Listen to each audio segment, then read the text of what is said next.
Okay, so let's get started. As most of you know, the homework is due today. We've also posted a new homework assignment, so that will be due next Thursday.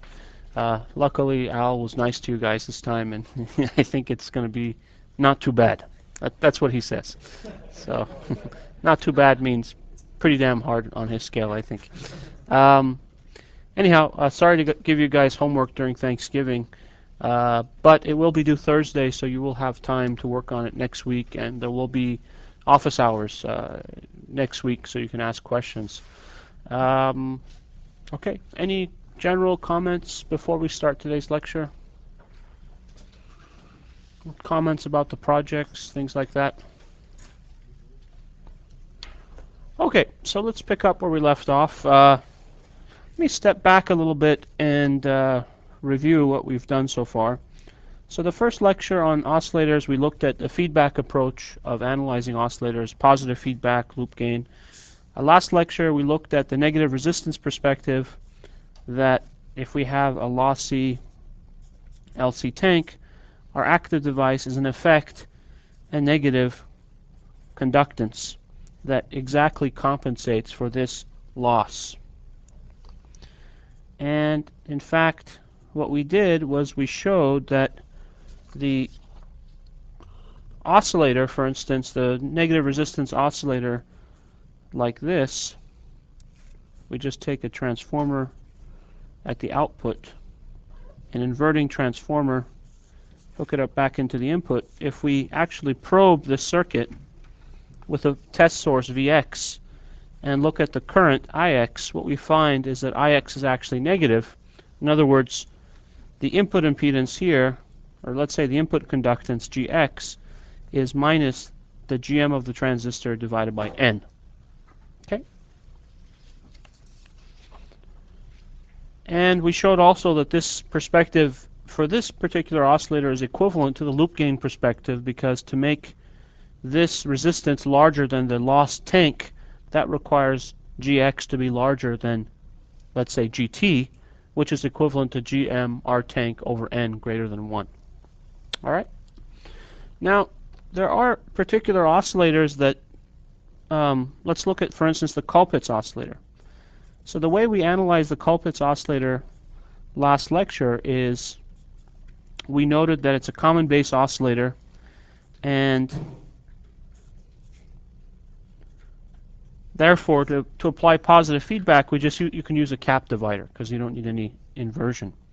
And so the question is, from a negative resistance perspective, that means that if I look into these terminals here, if I calculate this current, that should correspond to a negative resistance. Okay, so let me do that. So the current Ix has two components. It has a component which is this transistor current. Let's call this Gm V1, where V1 is this voltage, plus basically the current flowing into this capacitor. Let's call that Vx minus V1, let's say, so plus V1, times j omega C1, right? Well, what's V1? V1 is this voltage, and if we assume that the current, basically in resonance, that most of the current is flowing through this capacitor, in other words, the transistor contribution is small, we can assume that basically, in other words, if we neglect the loading here, then the voltage V1 is basically minus the voltage Vx times the divider C1 over C1 plus C2. Okay. And if I substitute here in this above equation, if I substitute for V1, I have Ix is minus Gm C1 over C1 plus C2 plus basically 1 minus this, so 1 minus C1 over C1 plus C2 Vx j omega C1.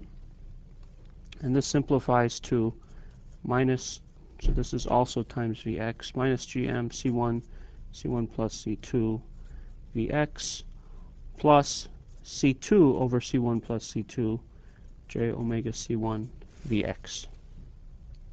Okay. Also, another observation here is that this transistor has some capacitance that's going to affect these calculations. In particular, it has C mu, but C mu just looks like a capacitor in parallel with our load, right? So I can just neglect C mu and put it in shunt. That's negligible. The other capacitor is C pi, and C pi can just get absorbed into C2.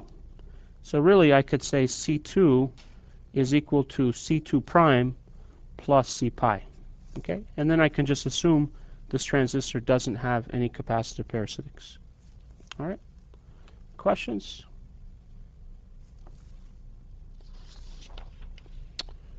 Okay, so if we simplify this equation, basically let me just look at this assumption that I make. I'm assuming that the transfer function from V1 to Vx, I can actually analyze this exactly.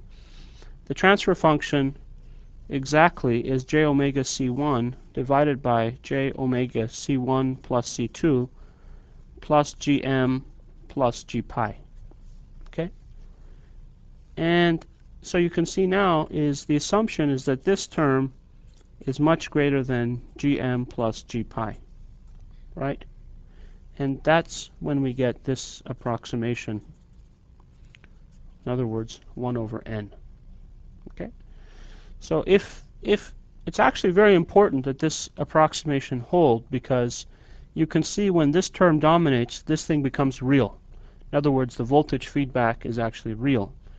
If this term is important, then the voltage feedback is not purely real and there's a phase shift.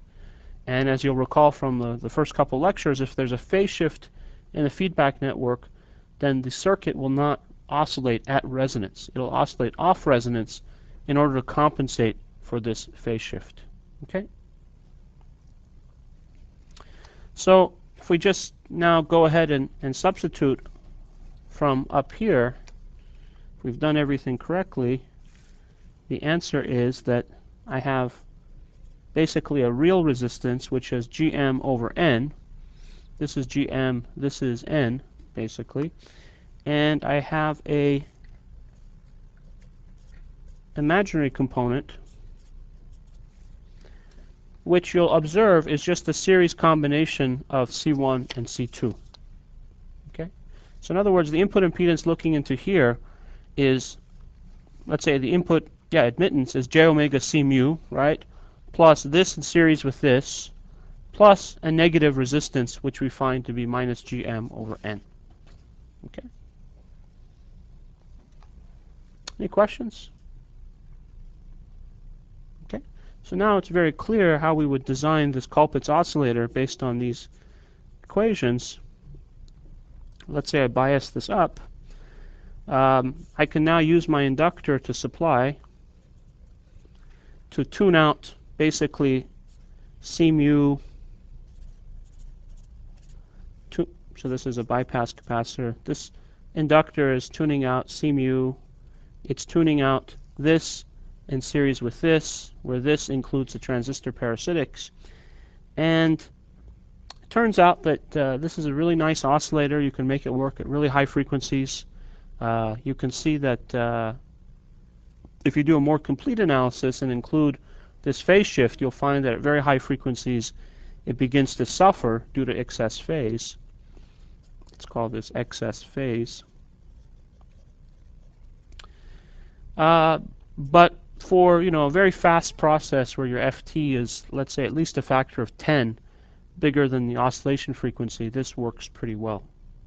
Okay. All right. Well, the same kind of analysis can be applied to the clap oscillator.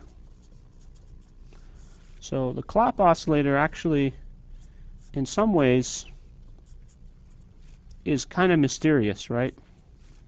So if I look at this circuit, it's not very obvious where the loop is, right, and what the loop gain is.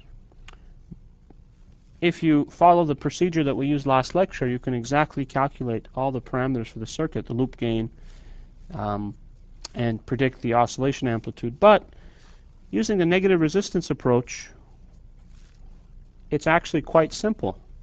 If I dump a current onto this capacitor divider, the action of the transistor current will produce a negative resistance. And the way to see that is actually, let's just do the calculation. So here, V pi for the transistor is approximately this current flowing through C1. So it's Ix times the impedance of this capacitor. Again, we're assuming, implicitly, we're assuming that this circuit is going to be embedded in a tank, and so that the tank current will dominate. Okay, keep that in mind. So we're neglecting the base current that flows from here. And that means that Vx is just V pi plus this voltage drop, which is the transistor current, IC, plus Ix flowing into ZC2.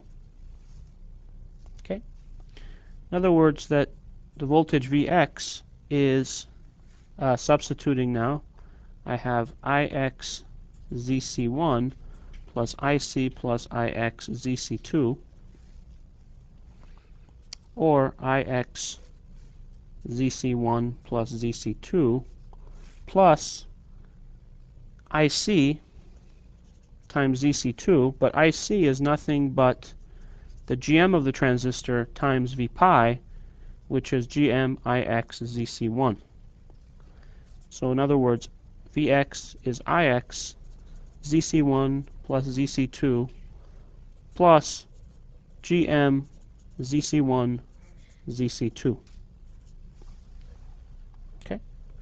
Now if you go back to your analysis of LNAs, you might find this, that we didn't even have to do this, because remember, we found that if you put a degeneration inductance, the input resistance would have a real part. If I degenerate with a capacitance, right, I can absorb C1 into C pi, and then C2 just looks like capacitive degeneration. That should produce a negative input resistance. And you can see here, when I multiply 1 over j omega C1 and 1 over j omega C2, I get a negative real part. So Zx, which is the ratio of Vx over Ix, looks like basically two capacitors in series plus Gm j omega C1 times j omega C2. In other words, Rx, which is the real part of this, is minus Gm omega squared C1 C2. Okay, questions?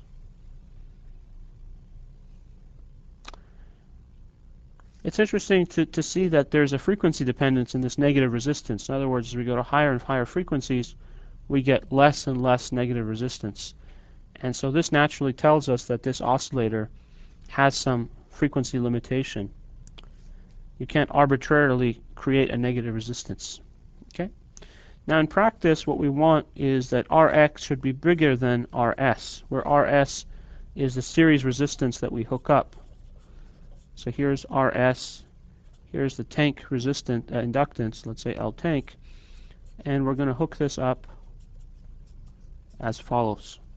So this, looking into here, Rx should be bigger than Rs for startup, and LT should resonate with this series combination. Okay. Now again, just as before, you can include C mu later. It's pretty trivial to include C mu in the calculation. And as before, C pi gets absorbed into C1. So now, replacing here, we see that Rx bigger than Rs implies that Gm has to be bigger than omega squared C1 C2 times Rs. Which tells you that as you go to higher frequencies, you have to pump more current in your device to meet the oscillator startup conditions. Okay? Now you might think, well, I can just reduce, basically Rs I can't do much about, right? That's fixed by the Q of the inductor. But I could always use smaller and smaller capacitors, right? But in the limit, you're going to hit the capacitors of your actual device. And typically, you don't want these capacitors to be on the same order of magnitude as the parasitic capacitors, because the parasitic capacitors vary over process and temperature. So you want C1, C2 to be on the order of, let's say, just arbitrarily, 10x C parasitic, so that you have good process control. Okay. Now, based on this simple analysis, we could also predict the oscillation amplitude, because if I just redo this analysis and instead of using little gm, I use capital GM, or the large signal GM, then I have an equivalent condition that in steady state, the large signal GM would be identically equal to omega squared C1 C2 Rs. Okay? And if this were a bipolar transistor, I know that the large signal GM is basically given by these modified Bessel functions times the small signal GM,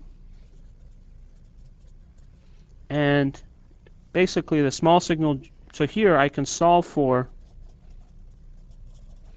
B, which is equal to V pi normalized to KT over Q.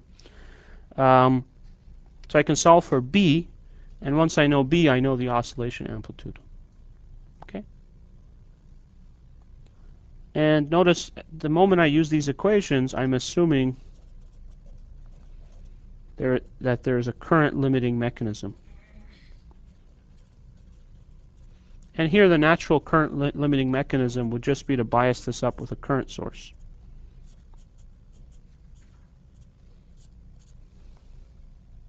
Okay? Or a large resistor. All right, so last lecture we also talked about how the same analysis can be applied to any kind of MOS oscillator, right? This is the same Colpitts oscillator. Can we zoom in on this? Thank you. So this is again the same Colpitts oscillator we just looked at. This is the floating version, and then we can ground different points. We can ground the drain, and or I can ground the emitter, and I have a Pierce oscillator, a Clap oscillator. And we also talked about last lecture that technically these oscillators have caps in shunt here, if we just go directly from here to here. But there's no need to have this extra capacitor. We can actually eliminate it and form resonant tanks as follows. So this is the resonant tank here. This is the resonant tank here. Okay.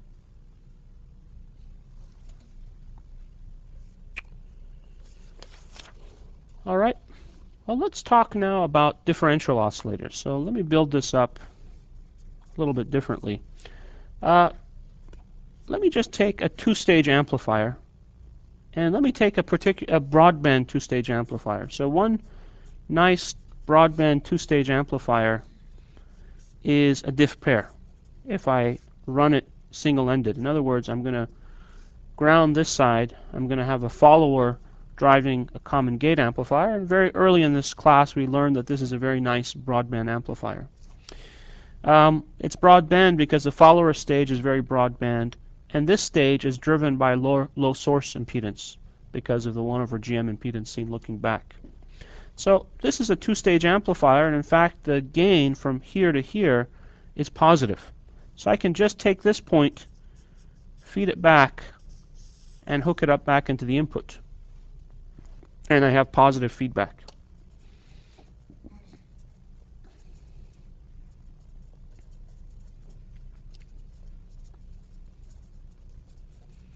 And the loop gain is very easy to calculate.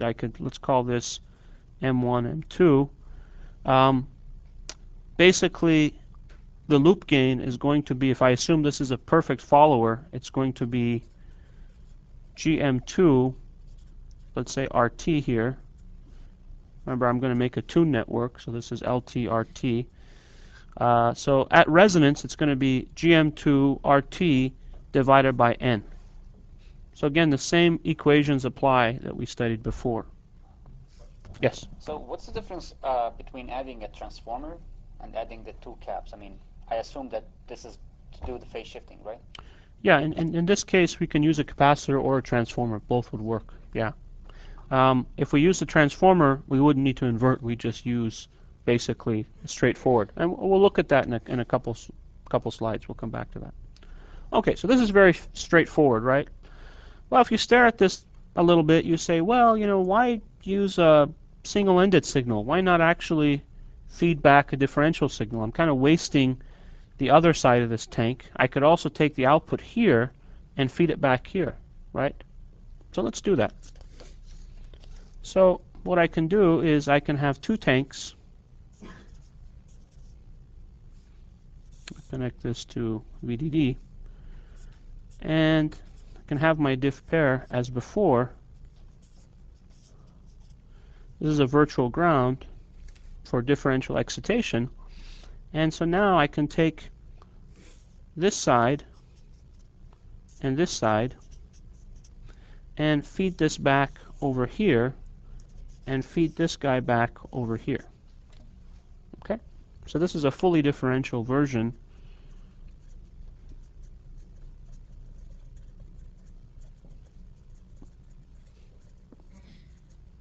Okay? So what's the benefit to doing that? Well, look at what happens to a loop gain. If now this device is not acting like a follower, it's acting like a GM stage.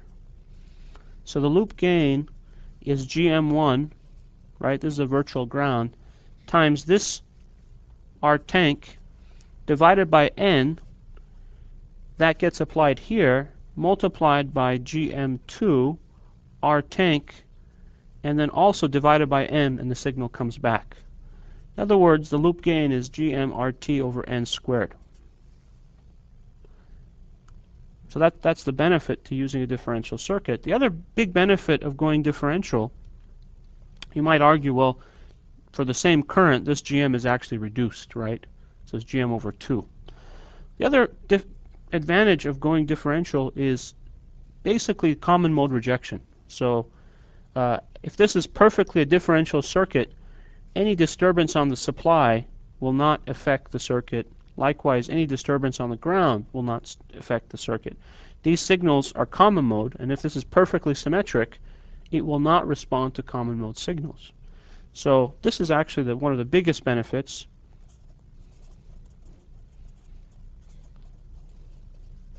And the reason this is really important is that once this thing is oscillating, the actual closed loop gain is nearly infinite, right? We saw that. As the loop gain approaches 1, the closed loop gain goes to infinity because we have positive feedback. And as we'll see next lecture, it's actually not infinite gain, but it's a very high value of gain. So this is a positive feedback amplifier with loss of gain. That's a simplified way of looking at it. So any noise signals that are near the center frequency of the tank will actually influence the tank in a substantial way. And that's a really bad thing. So we don't want any disturbances near the center frequency to influence this oscillator. We won't talk about it in this class, but in fact this is a nonlinear system, and there's a concept called injection locking, and you may have heard about it. It's also called mode locking. The idea is that if there's another signal that comes in that's close to the frequency of this guy, if, crudely speaking, there's more energy in that signal than there is kind of noise in this circuit will lock to that incoming signal. So what you can have is that, let's say that this is a disturbance, basically an unwanted signal, that locks our VCO. That's a really bad thing. You know, we're designing a VCO here to set up a reference for, let's say, our mixer. We want the frequency to be well defined. We don't want it to be influenced by other signals. And that's why going differential is so important. Okay, another nice thing about going differential is we have a high differential swing. Okay, and we'll realize later on that maximizing this voltage swing across here really helps with the phase noise. So a very simple way to look at it is that there is some noise in this circuit, And there's basically your signal. And you want to maximize the ratio of your signal to the noise in the system. And as we'll see, basically what you do is you generally will increase the current up to a point where you maximize this amplitude, and going any further than that current won't actually help you because it just will increase noise without increasing the amplitude. Okay, so we'll talk about that later, just a preview. Also notice that in this circuit, if I want to maximize the loop gain and minimize the current consumption, I should really set this feedback factor to 1, right? Because I'm losing gain by having a feedback factor. So if I just set that feedback factor to 1, that would be equivalent to basically eliminating this capacitor, right? But the DC level here is very compatible with the DC level here. So what I can do is actually directly connect these 2 points. I don't even need to use a capacitor. So the idea is now I have my inductors, and I can just take these signals directly and connect them. And I would also connect a capacitor across here to resonate with this inductor. And basically here, to make an LC tank, I forgot to put in my caps. So let me step back and put in my caps. So here this is a single-ended version. Now I have 2 caps. And because this is a differential signal, I can actually make my cap smaller by connecting it across here, right? Because these voltages are out of phase. So the cap looks twice as big. So instead of putting 2 caps here, I just put 1 cap across here, and it resonates at the right frequency. Okay. Now most people draw this circuit in a slightly different way. They draw it in the following way.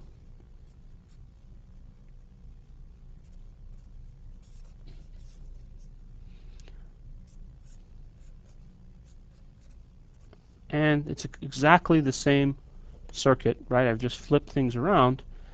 And in fact, there's no reason to use 2 inductors. You could just use 1 inductor and connect VDD at the center point.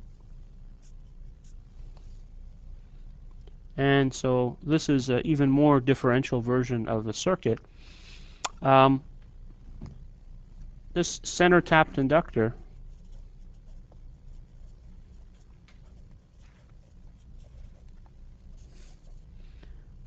sometimes called the differential inductor,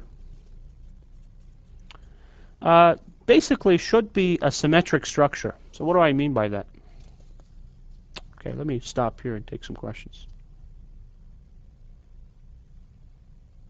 Okay, what I mean is that I want to preserve symmetry in this circuit because symmetry helps me reject any kind of common mode signal. So if this inductor is off chip, let's say it's some kind of coil wound like this, and I tap the center, that's right, that's great. There's no problem there, right?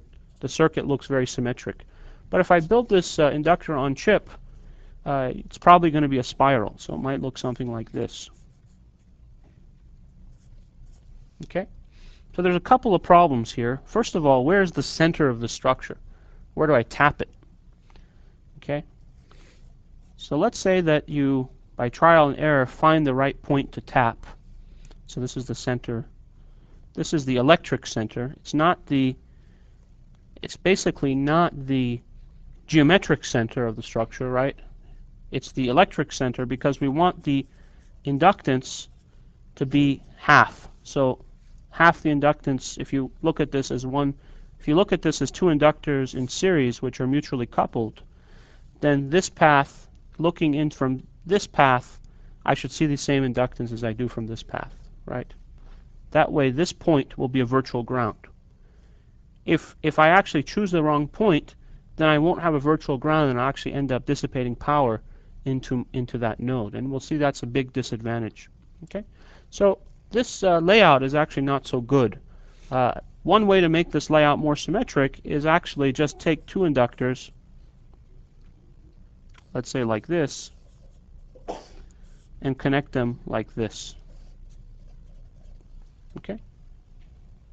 Yes, Firas. So the resonant frequency is the one determined by LC or L over 2C? Yeah, it's L and C together, yeah. Like the complete L, right? Yeah, exactly, yeah.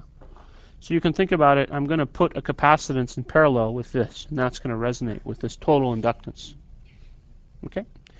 So this is one approach. This is now, at least it's symmetric. But what you see here now, because these two coils are far apart, this M factor is small, the mutual inductance. And so to get the same value of inductance here, if you think about what's the total inductance of this guy, if I put a current in here, the inductance is going to be L1 plus L2 plus 2 times M, because they're mutually coupled. So I pick up an M when I go through this winding, and when I go through this winding, I pick up another M.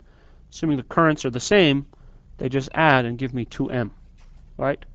And if these are basically the same value, I get 2L plus M.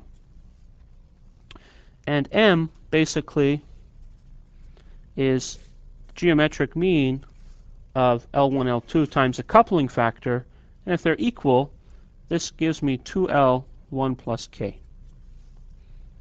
Right? So let's say on chip, typical coupling factor is about, for this kind of structure, 0.7. So this inductance is actually pretty nice. It's going to be, there's a 70% boost due to the mutual coupling. If I do it this way, and K is practically 0, maybe it's 1%, there's only a 1% increase in the inductance, so practically nil. So I have to actually make these windings much bigger to get the same value of inductance. And because the bigger you make these windings, the more they couple to the substrate, they're going to actually have lower Q values. So this is due to substrate coupling.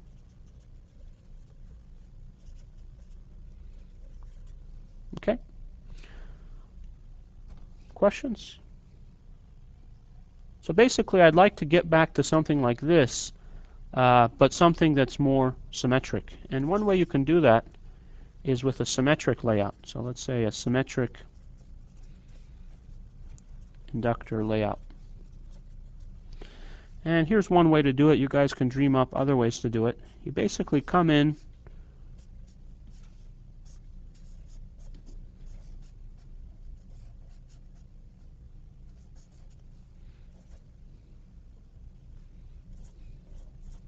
so this is terminal 1, this is terminal 2, and this is the center. And so you can see that kind of the geometric center is also the inductance center and the resistance center, and basically you are benefiting from the mutual inductance between the different turns, right?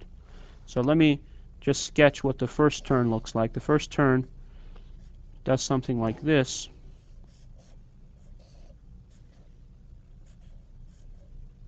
And then goes to the center. So this is 1, this is the center, and if I reflect this about the center, then that's the second terminal, that's the second winding that comes into here. Okay? So this is a nice way of doing the layout. Remember, this is the inductor that we're designing. So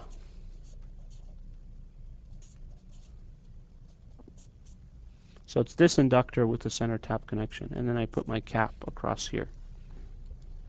Okay? Questions? Okay, well, another nice trick is to take to reuse some current, and let me give you kind of an intuitive way of seeing how this comes about. Let's go back to this amplifier and interpret it in another way. Let's say that I have an amplifier like this, and I have another amplifier. So this is an inverting amplifier stage. This is another inverting amplifier stage. And if I just connect them together, I get a feedback system, right? And this is essentially the cross-coupled pair that we just drew, right? So this is another way of looking at things. Well, what's another inverting amplifier? Well, I could also use something like a CMOS amplifier. The nice thing about a CMOS amplifier is that it's also inverting, but as you guys saw in the first midterm, the GM of this guy adds to the GM of this guy. So it's like having two transistors in parallel, but sharing the same current. So that means that for a given current budget, I can get more loop gain out of this, or vice versa. For a fixed loop gain, I can get less current. So again, I drive a tank with this. I have to make sure that I don't mess up the DC here, but for AC circuit, let me just draw it like this. And I'm going to take this output, connect it back into the input, and this output to the input of this stage, right? So what does this look like? Well, I'm going to redraw it like this, just like I redrew the other amplifier.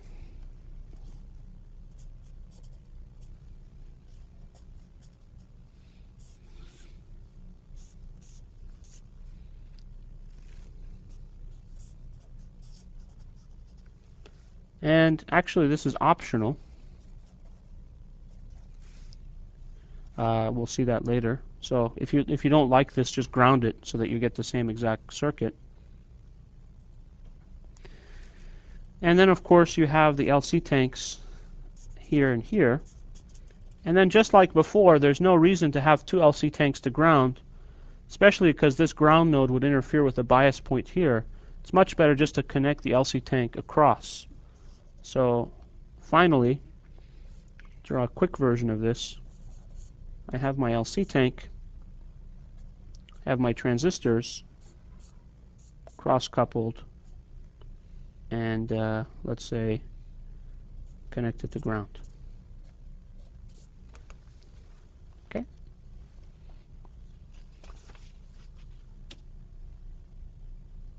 Okay, now, so our perspective has been more in terms of amplifiers and getting positive feedback, but we know that this is equivalent to negative resistance. So let's explore the negative resistance perspective.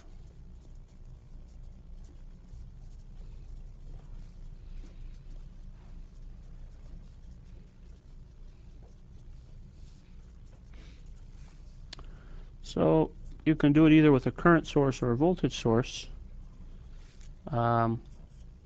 But it's fundamentally a differential circuit. So I'm going to apply a differential voltage here,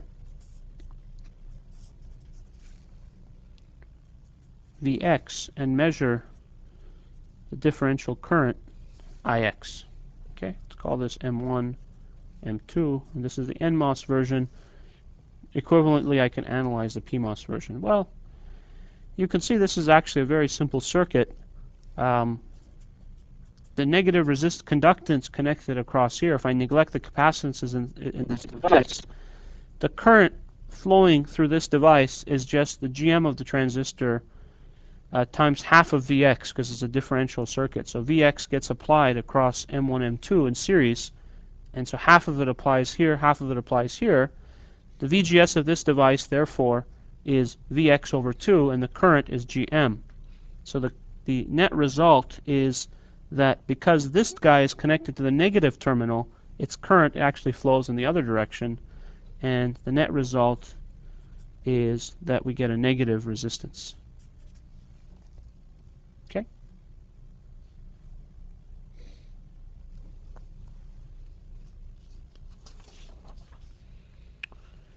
Now, when we actually build these circuits, what we have to be really careful of is two things. So for differential oscillators, we want to preserve the symmetry. As we saw, we can use center tap inductors to do that. We also want to, let's say, exploit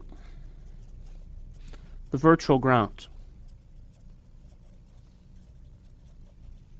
Okay, and let's see how that comes about. So here we connect this center tapped inductor, and we put a capacitor here, and then we have our transistors again.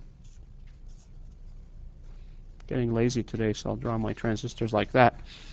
Well, it turns out that it's pretty hard to build a symmetric capacitor like this. Most processes the capacitors you have in most processes are not symmetric. There's basically one version where you have a top plate, a bottom plate, and a very thin oxide.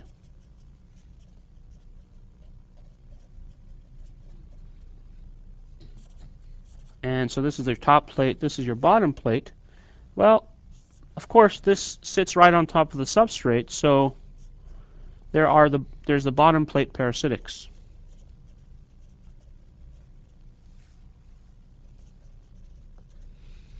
And that, first of all, if I put this in here, you'd see that it would add an additional capacitance to one side. That's not nice. So what you would do is maybe you'd put a compensating capacitor on the other side. But unfortunately, it's also a lossy capacitor because this substrate is conductive. You could try to shield it. You could put actually a conductor under it to get rid of the substrate resistance, but then the bottom plate parasitics would go up even further, and so the asymmetry would be even worse. Why is this a problem? Where this node can actually swing a very large voltage. You can have on the order of VDD kind of swings at this node. And so the power loss, because of the large voltage swing, the power loss on this bottom plate parasitic could substantially DQ your circuit. Okay? So of course the solution is very simple. Just use two capacitors. I'll draw them like this to emphasize the bottom plate.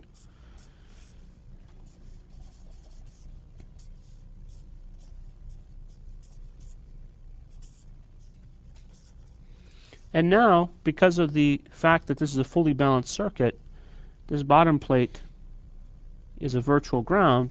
In other words, this AC-wise, this node doesn't move, and therefore any parasitics at this node are negligible.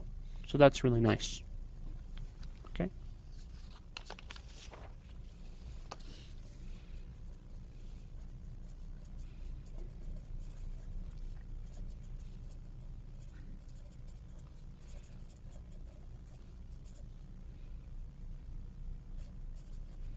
Let's say to keep the tank clean. Yes? Well, if we put two capacitors parallel to each other, are they the same? Yeah, you could do that as well. For instance, I could have structure like this, right? But then you still get the bottom plate, right? So you still would have your bottom plate on both sides now. And preserve symmetry, but you still get the loss. Okay. In fact, this is nicer because you just split the capacitor in half. Here you actually have to use twice the capacitance, so you do pay a penalty for doing that. Okay, let me say also a few words about, so this is pretty much the topology of choice. If you look at papers or products, and if you could actually peek inside and look how they implement their oscillators, they're usually differential oscillators. If they're MOS, they're implemented either like this or something like this.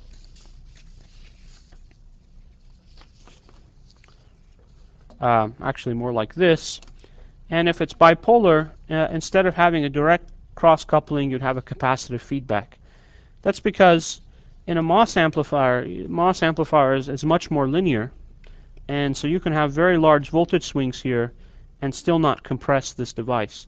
In a bipolar amplifier, we know a differential pair has a linear swing of around, 120 millivolts or so. So if the differential swings bigger than a couple hundred millivolts, it drives this device into deep compression, and the oscillation amplitude would basically stop. So in order to get a larger oscillation amplitude, I would divide the output before I apply it to the circuit. So that's the reason why we use that cap feedback. Actually, that's probably worth writing down. So in fact, I think it was David who pointed this out a few lectures back. So if we compare the nonlinearity, the negative resistance of a MOS versus a BJT differential pair, it might be something like this. So this is the minus conductance of the device versus the oscillation amplitude. And so you can see that this device compresses very quickly and would result in a very small output amplitude. let's say on the order of a couple hundred millivolts, whereas this guy can swing almost to VDD. So here's the picture. Let's say I use a PMOS version, have my tank, and basically something like this. Okay. If I use bipolar, the way to get larger swings, and as I mentioned earlier, swing is important for phase noise. What I do is instead of applying a direct feedback, I use a cap divider. So let me draw this a little bit better here.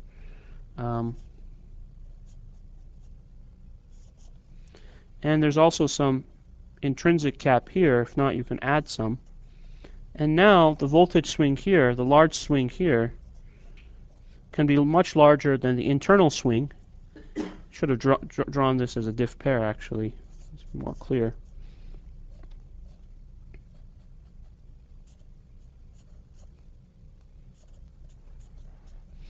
So now you can see that this swing can be much larger than the differential input swing. Okay? And you guys all have the necessary tools to analyze these differential pair oscillators, because you spent a lot of time analyzing differential pair Gilbert cell mixers. And basically, you have curves like this, which is a normalized harmonic currents of, let's say, a diff pair, differential BJT diff pair, versus B, the overdrive voltage. And you can generate similar curves from MOSFET devices. Interesting point is that these curves are compressive. And that's because naturally a BJT will compress, right? Because the current is fixed. The sum of the currents has to equal to the bias current. So you don't have to do anything special for a bipolar or a MOS differential pair to compress. Whereas with the bipolar device, we noted that if you build an oscillator from a single transistor, it won't compress unless we limit its current. Okay? So that's an important difference between differential oscillators and single-ended oscillators. All right, questions? Yes, Lee. What's the difference between having a current source and just ground it? Yeah, it's also a very good question. So if you don't ground it, it's exactly what I was talking about. If you don't have a current source, there's nothing limiting the current, right? And so it self-biases. There's a couple of problems with that. First, it's a little bit dangerous because that operating point is going to vary over process and temperature. You'd much prefer to establish, actually the way you'd do it would be like this. You'd much prefer to establish the bias point through this current source, which is fixed, and it's basically fixed with some reference voltage somewhere in the circuit. And then you can have a very good prediction of what the oscillation amplitude is going to be. If you don't do that, then this self-biases, and you have to make sure that over all corners it self-biases with enough loop gain to oscillate. The other difference is the limiting mechanism. The limiting mechanism is likely to be close to triode region. So the oscillation amplitude is going to get big enough, push these devices into triode where the loop gain will drop, and that will establish your oscillation amplitude. That means actually the advantage is you can swing rail to rail. Okay? Won't you also be more linear if you don't put a current source? The overall transfer function of this cell would be more linear. Yeah, and that's exactly why you end up going to VDD, right? It's the triode region that ends up limiting you. Yeah, but remember, linearity doesn't really matter so much for an oscillator, right? I'm sorry? Yeah. Okay. Now, actually something interesting to make you guys think a little bit. You know, we're calling this thing an oscillator, but boy, it also looks like a mixer, right? I have a diff pair here. I have a current source. I can think of this current source as a noisy current source. That means it has RF current. And this is a switching pair, right? And there's an LO signal. What's the LO signal? Well, it's driving itself. So it's a self-oscillating mixer. And so then you can see that the noise at different harmonics of basically the switching frequency can fold into band due to the switching mixing action. So the noise of this circuit is also complicated, just like the noise of a mixer is complicated. All right, just to get you guys thinking a little bit ahead. Okay, good questions, guys. Any others? All right, so let's say a few more words about VCOs. Okay, and I already introduced the concept of a VCO. A VCO is basically either a current or voltage-controlled oscillator. Usually for RF frequencies, it's a voltage-controlled oscillator. And the idea is that I have some control voltage that can change the output voltage. So if I were to plot frequency versus control voltage, it might look something like this. I might be able to go from some frequency F max to F min. Okay? And the reason I need a VCO is that if I'm building a receiver, let's say a very simple receiver, I want to use a fixed IF frequency, let's say, to do some filtering. And that means that my LO should be RF plus or minus IF. And if my RF frequency changes, right, if I have multiple channels, then my LO frequency should also change to select the right channel.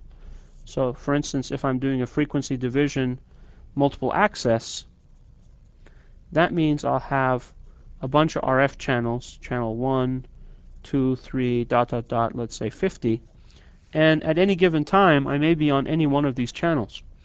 And so that means that I need to be able to change my LO frequency. And so somehow I'm going to find the right control voltage to pick the right output frequency. And in an ideal world, this curve would be really linear, and it would be very predictable. And so I could just, in some ROM, store the right value of control voltage to hit every output frequency. But unfortunately, we don't live in an ideal world. We live in the real world, where you can imagine that this curve is a kind of a nasty shape, and it varies all over the map over process and temperature, right? So over temperature, it may have a smaller range or a larger range, and over process, it has basically something like that. So how we actually determine the control voltage to hit a precise frequency is the subject of another lecture. That's how we build synthesizers. They synthesize precise frequencies based on a reference. But from today's perspective, today's lecture's perspective, we want to find out how we can vary this output frequency.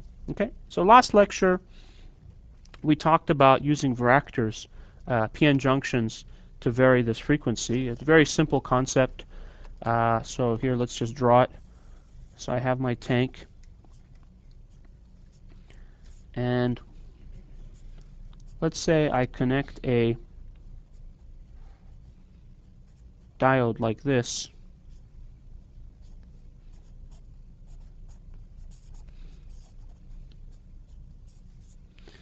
And I also might have some fixed capacitance. This might be 2 series caps, as we talked about before. And then I'm going to basically call this the control node. And if you're really antsy about the fact that this is a floating node here, you could also put, let's say, some resistors to ground. So basically, this is a large resistor to ground.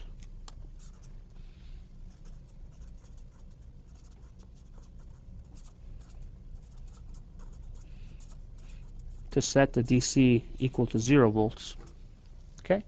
And this is also a large resistor. And the idea is that I'm going to change this control voltage, and in such a manner, well, actually, this should go to VDD in this case. So if I go to VDD, then the forward bias is equal to 0. If I go to 0, I have maximum reverse bias or minimum capacitance. So I can vary the capacitance of these diodes by changing the bias here. Okay? So this, using PN junction diodes is one way to go. In last lecture, we talked about the parasitics of a PN junction diode. And again, we can see the advantage of hooking them up in the right way so that the parasitics end up at the virtual ground.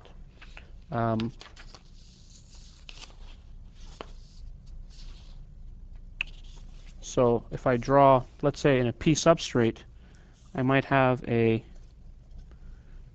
N well and an N plus contact and a P plus contact. So this is my P junction, this is my N. And so really the actual diode is very tiny. It's between here and here. That doesn't look so good. But the actual diode happens, there's a depletion region around here. And then there's some resistance. So unfortunately this diode has some series resistance. It has a finite value of Q.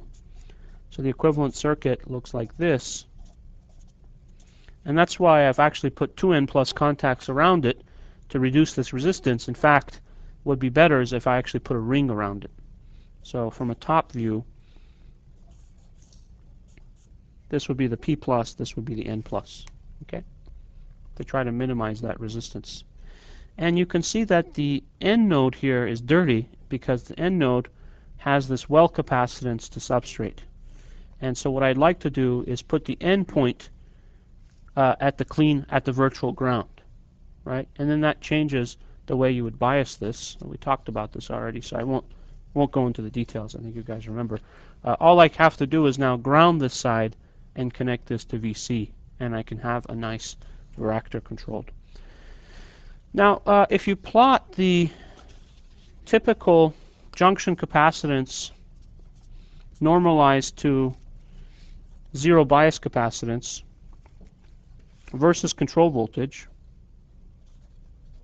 so let's say this is 0, the curves look something like this. It's a very gradual change, and the slope depends a lot on the junction profile. Okay, so most of you guys are familiar with n equals 1/2. N equals 1/2 is an abrupt junction. In other words, we assume that you have P doping on one side and then N doping on the other, and it's a step function change. Now, it's pretty hard to build step functions in real life.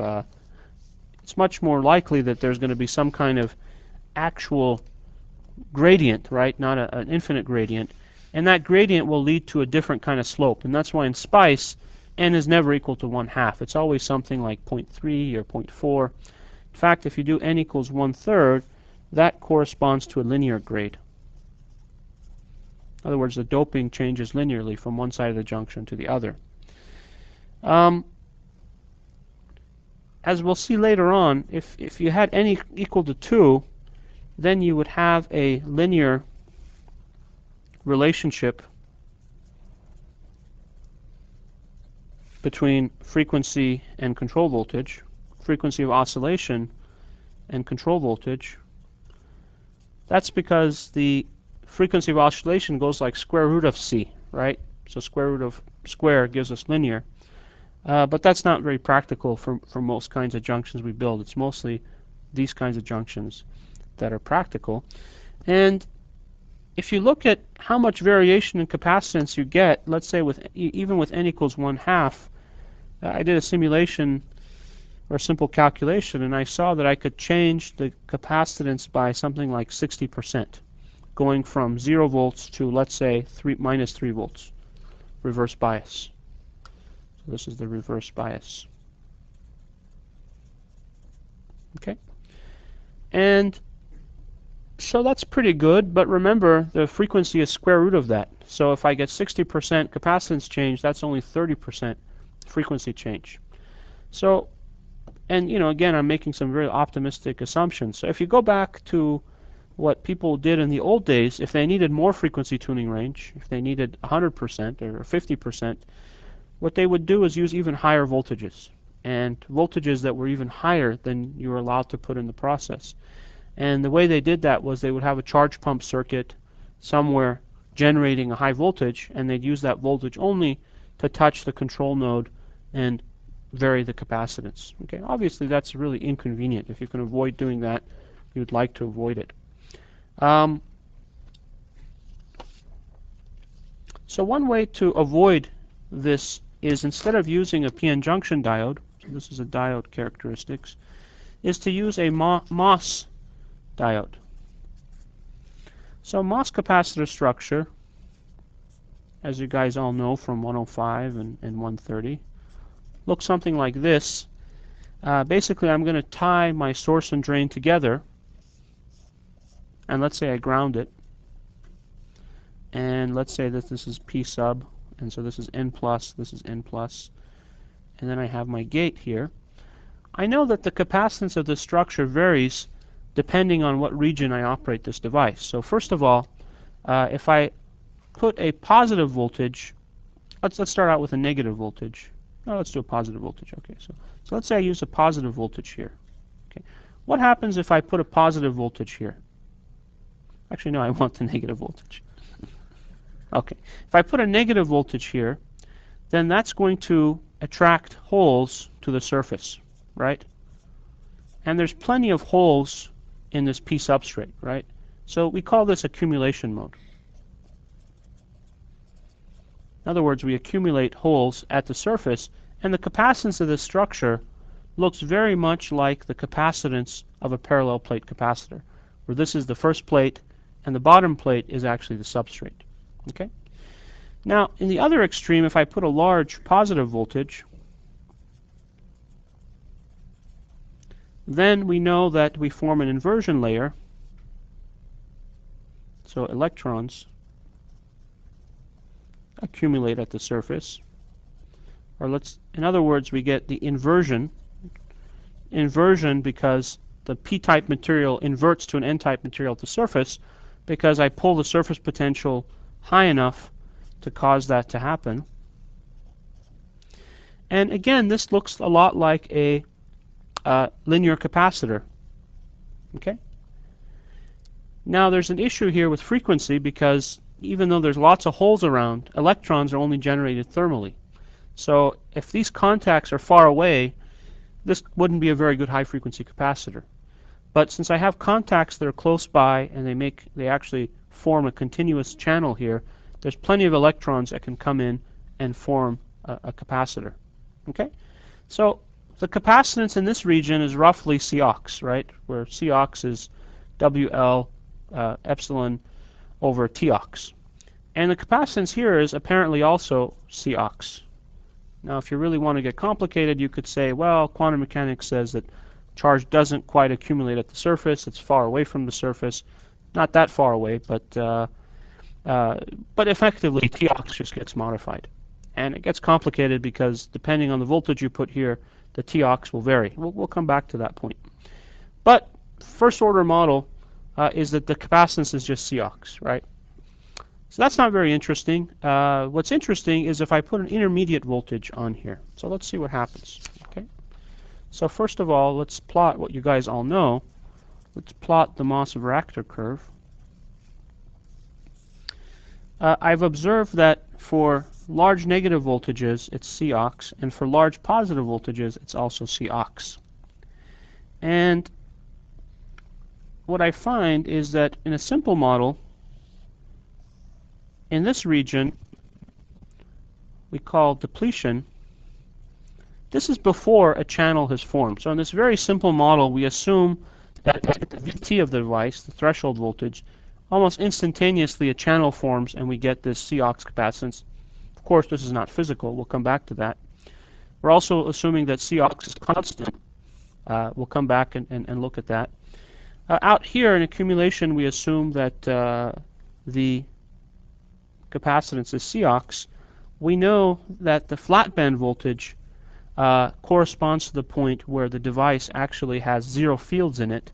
If we go beyond flat band, what happens is that we have basically two capacitors in series. So I have Tox, and then I have this depletion region. Let's call this T-dep. And the effective capacitance looks like the series combination of Cox and C depletion. And C depletion is, of course, epsilon silicon divided by X dep, where X dep is the depletion region depth. And you guys know that X depletion, you can calculate how the depletion region varies with the voltage drop across here, and that leads to this curve here. Okay? Now, yes? So in all this, you've got the bulk connected to the drain source, correct? Yes, yeah. So let me draw a better picture to make that clear. So this is my P sub. I'm going to build a capacitor like this.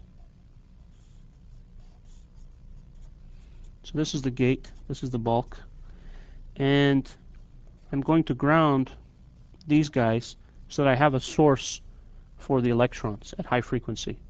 Okay? And so the capacitance is between gate and bulk, right?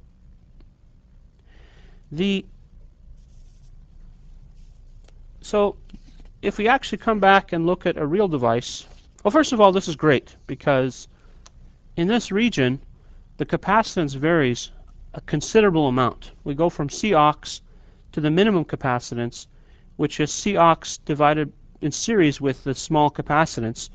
So this small capacitance will dominate. And this range can be tremendous. It can be a factor of 2 or 3 or even 10, depending on how close you want to push into this region. So you have this very large capacitance ratio, which means that in theory, you could have a very large frequency tuning range. Okay? Now, this curve, of course, doesn't look like this. In real life, you don't invert instantaneously. Inversion starts somewhere here in subthreshold, and so this curve actually is much smoother. And also, because of the quantum effect and because of polydepletion, as you hit higher and higher gate voltages, the effective oxide gets smaller and smaller, larger and larger, because of, let's just consider the depletion region. So depletion region, this is due to polydepletion, because you start forming a depletion region in your polysilicon gate. You don't have a metal gate. Doesn't really matter though, because now I can use a variable capacitor either in this region or in this region, and I can get a very good range. Typically this transition, I didn't do a good job drawing it, but this transition is sharper than this transition. So if I want to maximize the frequency, the voltage range, I would prefer this transition. And you might say, well, why do you want to do that?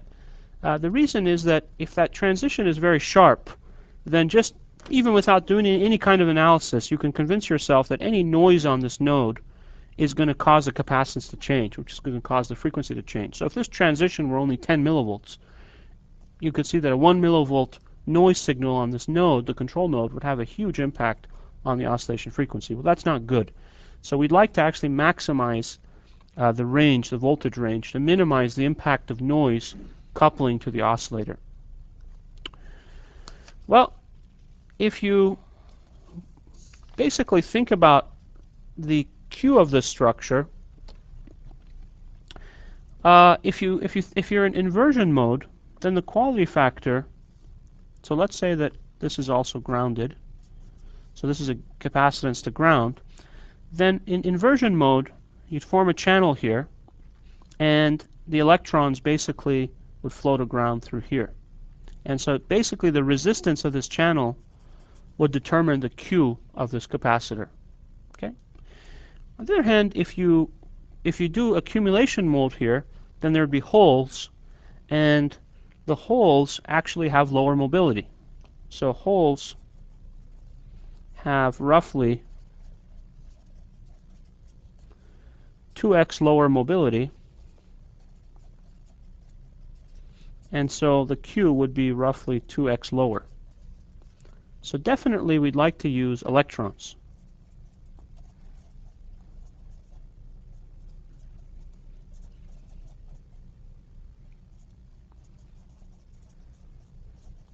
And so we have a choice. We could either use inversion mode N-type, or we can use accumulation mode N-type. So what would the accumulation mode N-type look like? So this would be a accumulation mode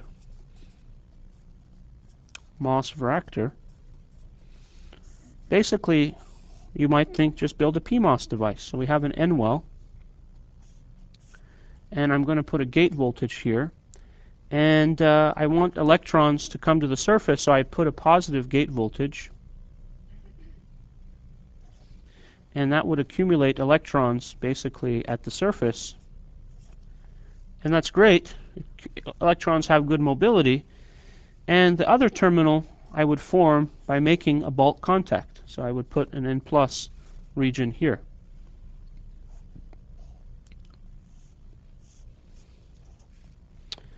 And actually, doing this has another benefit. The benefit is that this thing at high frequencies will not invert. Okay, why is that? Yeah, the electrons are thermally generated. So, excuse me, the holes here are thermally generated. So to get holes, to get inversion, you need holes here.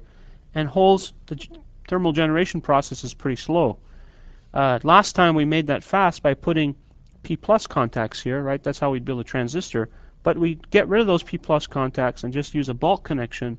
And now we can actually get a device whose curve looks something like this. So this is the flat band voltage, this is Cox, and basically inversion does not happen.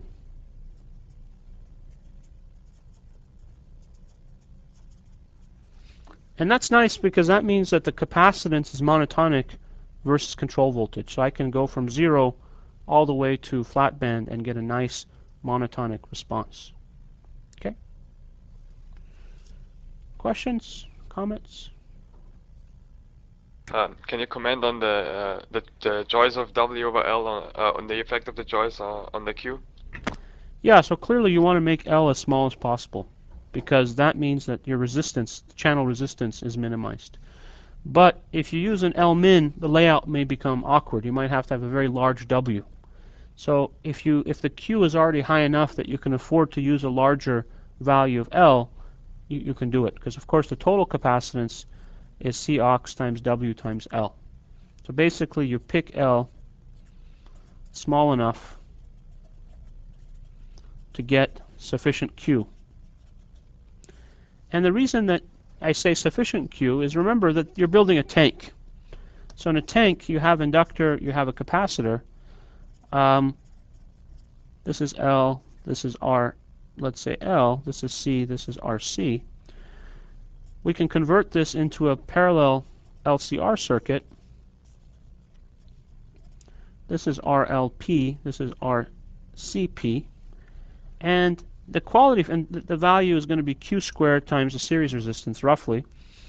And the value, the quality factor of inductors is, let's say, 5 to 10 in a typical process. That's a CMOS process. Say RF frequencies around 1 to 5 gigahertz. You'll find that the varactor Q actually is much better. So QC,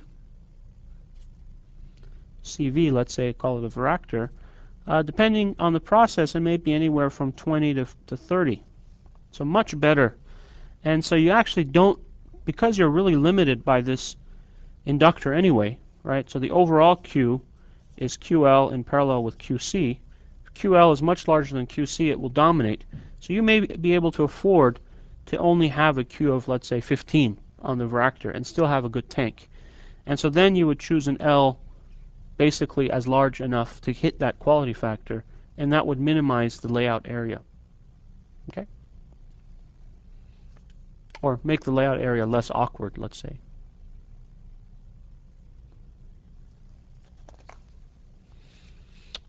Okay, so last topic for today, we'll talk about something that's become very popular, and that's switch capacitor varactors. And the idea of a switch capacitor varactor is that instead of hitting the whole tuning range with, let me draw it with ideal switches first. Instead of hitting the entire tuning range with just one varactor, let me try to hit the tuning range with a bank of capacitors and let's say one varactor. So this is a linear varactor. And then these are basically binary weighted capacitors. So let's say this is Ca, this is 2Ca, this is 4Ca. Actually, I should have do it the other way. Ca, 2Ca, 4Ca, and this is 2 to the n times Ca. And I can just ground these, for instance. Or I could have a differential version. So by turning on and off different switches here, I have a coarse tuning.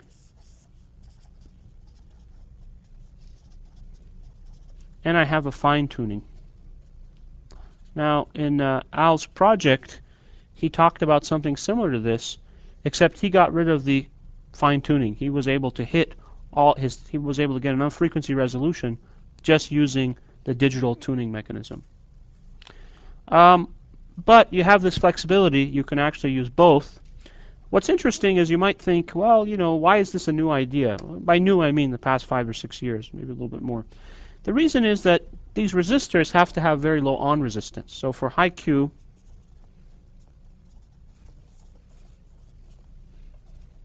need low on resistance.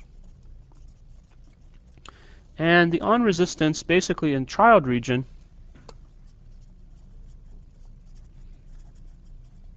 the current is approximately mu C ox W over L, VGS minus VT times VDS minus VDS squared over 2. So if I take a derivative of that with respect to VDS, that gives me my conductance. So switch conductance, the on conductance, and let me evaluate it at VDS equal to 0. And that gives me simply mu C ox W over L, VGS minus VT. Okay. So with process scaling, by making L smaller and smaller, I'm able to make this switch more and more conductive.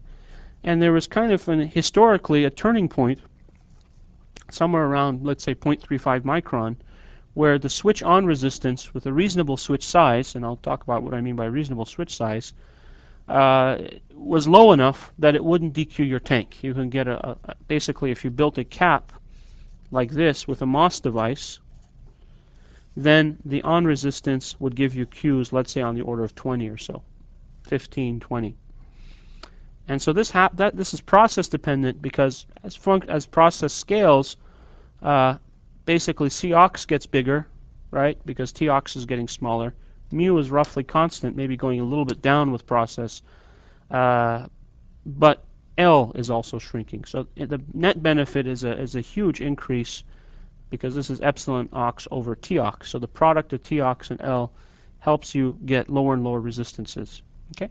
Now you might say, big deal, just make the device bigger, right? Make W huge, right? So why not just make a huge device, right? Well, the reason is that this device has parasitics. So there's C drain to bulk parasitics here. When I turn this off, let's say I ground this node. And there's also this big overlap capacitance. And so it's kind of hard to turn this capacitor off. I can turn it on, right? But I can't turn it off, because these bulk capacitors, these parasitic capacitors, should be much smaller than this capacitor. Otherwise, the circuit doesn't work. Okay? Now, Al showed you guys another idea, which is clever. Instead of using a switch capacitor, just use a MOS device and switch basically use the body voltage to switch its capacitance. So I could have a binary array of MOS devices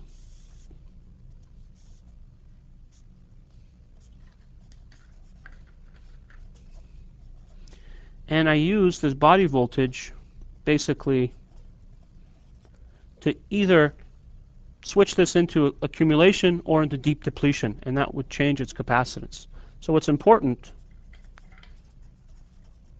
is Cmax to Cmin. The maximum capacitance, which is Cox, and the minimum capacitance, which is determined by depletion. Here, Cmin is determined by a series combination of this guy and these parasitic capacitors. Okay. The other neat thing, which there's no time to show you guys, but you can see pretty clearly, is that I can actually scale these devices so that they have constant Q. In other words, if I double the capacitance, then I can actually live with double the parasitic. So I double the size of the switch. That doubles its conductance, so the net Q remains the same. So if I just design a unit cell element and scale it, the overall Q is really determined by the quality factor of one unit cell. Okay? All right, I think we'll stop there, and have a nice Thanksgiving, guys.